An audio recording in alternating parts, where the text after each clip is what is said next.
Hello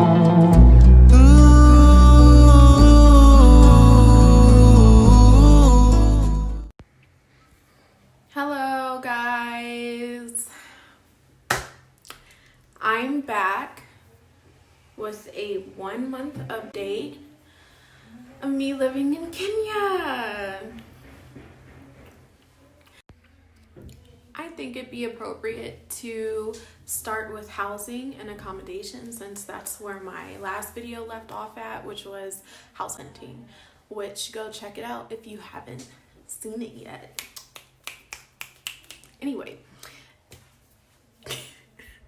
many have requested, so I'm going to get into cost of living in this video. I'm going to try and make it short and sweet. So Kenya definitely has some otherworldly pricing in comparison to the USA when it comes to housing. There have been apartments that I've looked at that were 10,000 shillings, which is $100 USD a month. But even though that all sounds good and whatnot, when you're moving out of the country, you want to feel safe and secure. And so that means finding a home that makes you feel safe and secure. With that being said, just because it's cheap don't mean that, it's a good thing. So what I have learned is that if you're going to be looking for a place, let's just say apartments, make sure that the security is top notch. Like they're really on it, checking people's, so our security, they don't even let cars come through. If they don't know you, or if you don't know the person that lives here, they won't let you come through. So, and it's 24/7. They're up morning, day and night. So, that's one thing is the security gates and whatnot. What's next? So security gates, right? Now let's get into how much we're paying a month. So our rent is $450 a month for a 3-bedroom, 2 full bath apartment, which the amenities of the apartment is a rooftop clubhouse that has a full service bar with food, pool. They have a sauna here and a steam room. So before COVID happened, it was $600 a month here, but because everyone is moving around and doing what they have to do to survive, they brought the rent down, so now it's $450. So we're living in, this is a kind of, I would say, a scale apartment, somewhere up there. But Kenya also has bungalows, which when I was doing my research back home before I moved out here is all I was looking at. I knew when I came out here I was going to want a bungalow. I was going to get me some chickens and have a yard and grow vegetables, but that didn't happen the way I want it. It's going to happen. Not saying it's not. It's just I'm giving myself this first year to get acclimated.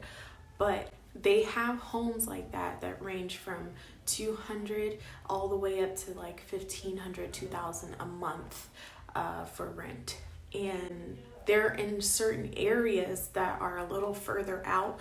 These places have more greenery and space, but they're not so much close. So then you have to worry about transportation. So now let's talk about that. When I was looking at used cars, before I just started to settle for Ubers and felt like I didn't need one, but when I was looking for used cars, so they have, the brands that we're used to over here: Honda, Toyota, Hyundai, and I don't know if I said that right, but Nissan. You have, did I say Toyota? Yeah, so they even have Mercedes Benzes, and for the people who want to live a little lavish out here. So the used cars I've seen for like the grades of cars that are like Nissan, Honda, Hyundai, all the economical cars. Let's start that over. We're gonna rewind. So the Nissans, the Hondas, the Hyundais that they have, They range from about, I've seen one from $1,000 all the way up to, I think I've seen 8 to 10,000. Now those are used cars. Those are used cars, and you can get it imported from Japan or America, which that can get expensive. But if you get it imported to Kenya from Japan, there's a website, I forgot, but they do it for a reasonable price. It's not unreasonable. So that's how much you'd be expecting to buy a used car for, which is between $1,000 and $8,000 to $10,000 for a used car, for a Nissan, Honda, or that particular grade of car. Don't mind me here, I'm just looking up some stuff. So buying cars in Kenya, that's where it gets expensive.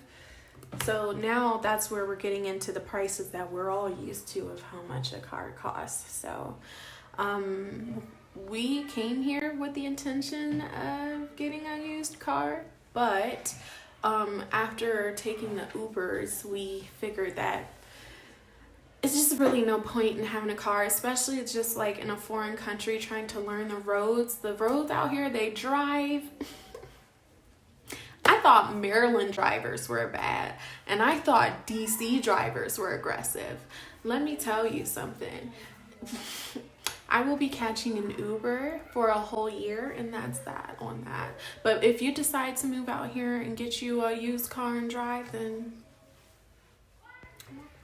before I go into other materialistic things here, I just wanted to discuss schools here in Kenya.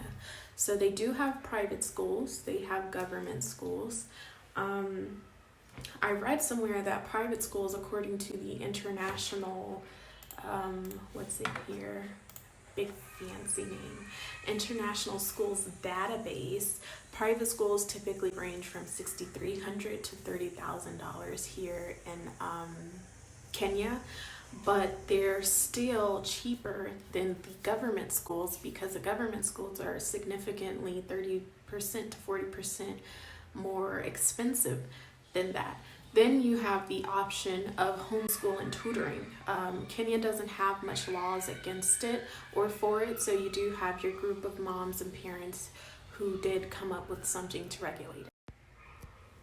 Okay, now we can get into the fun stuff. I mean, house decorating. Let's see. My room is actually a mess. I actually decided against showing you guys what I got up to do. So we probably spent about $2,000 to $3,000 to fill up our house, and that's for each room: living room, kitchen, bathroom, bedroom. I mean, we have our beds in, we have desks in our room so we can do our working from home. Filled our bathroom up with toiletries and everything that was necessary. Kitchen, we filled that up with all the pots and pans that was necessary.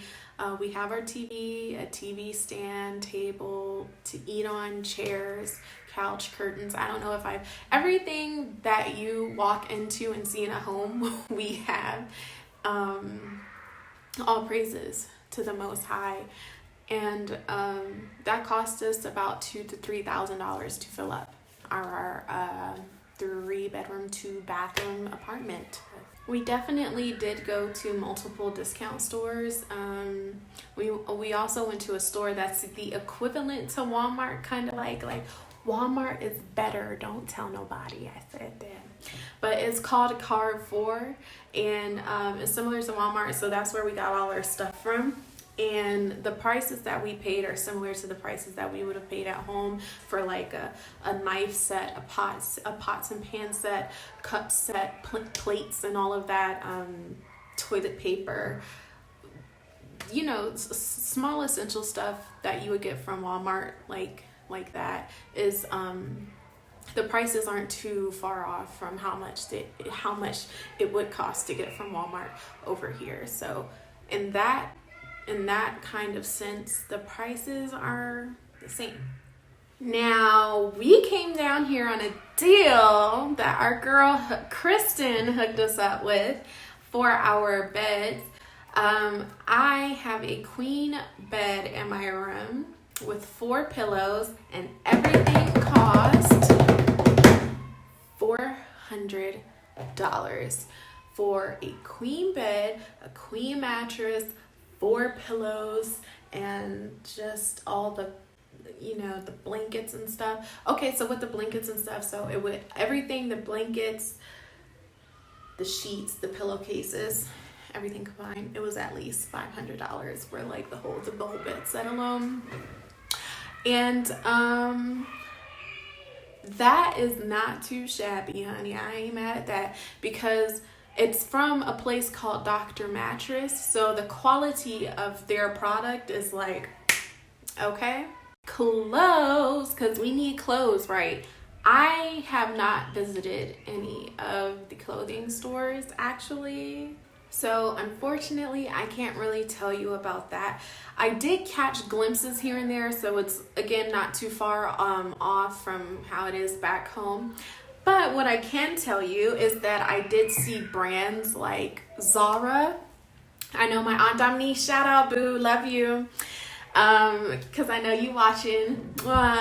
She loves Zara, okay? And you'll be all set on that when you come down here to visit me. They also have a Nike store. They have a Nike store, and those are the only 2 major outlets I can think about right now. I've also seen a MAC. I've seen a MAC in store. They do not have Sephora. Now, let's get into how it is I can even record this to share this with you guys and post it on YouTube. Wi-Fi, cable, electricity. We're gonna start with phones first, because that's where I first had to see what was popping, because my mom's has hit me up, families hit me up. They want to know if I landed. They want to know if there's lions running around, giraffes, zebras, monkeys jumping from tree to tree. I need to let them know what's good. So phones was my first thing, and what they have for phones out here is called Safaricom. Yes, Safaricom, people. And you know what? Let me write that down so everyone knows what that means. Okay, I'm gonna erase that, right? It's called Safari, right? Safaricom. Boom. Okay, I'm so extra. I just really wanted to do that. Pretty much what Safaricom is, it's like T-Mobile, Sprint, Boost Mobile, Cricket, you get my drift. So we signed up with them, and pretty much what I pay monthly for my cell phone bill is $50 for 35 gigabytes, 1,500 SMS, and 5,000 minutes monthly. The greatest thing since sliced bread, you got it, Wi-Fi. So Wi-Fi, we pay for Wi-Fi monthly, $50 monthly, and that includes a plethora of TV channels, because that includes cable. We also have 60 Mbps Wi-Fi, so it's the best Wi-Fi. We also have we had to get a, what's it called? What's it? Hey, pull out. What's that thing called for the cable? That thing, that extender, right? It's called an extender. An extender. Okay, I have the hiccups, so I'm going to try to make this quick.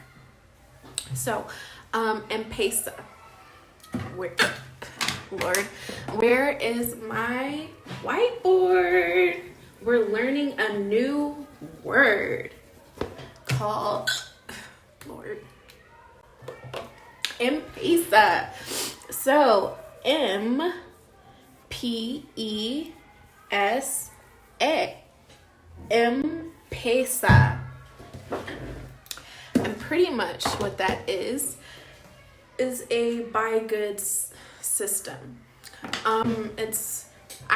What I would compare it to is Cash App, but there is a huge difference. Let me tell you what it is. I actually looked it up so I didn't have to over explain.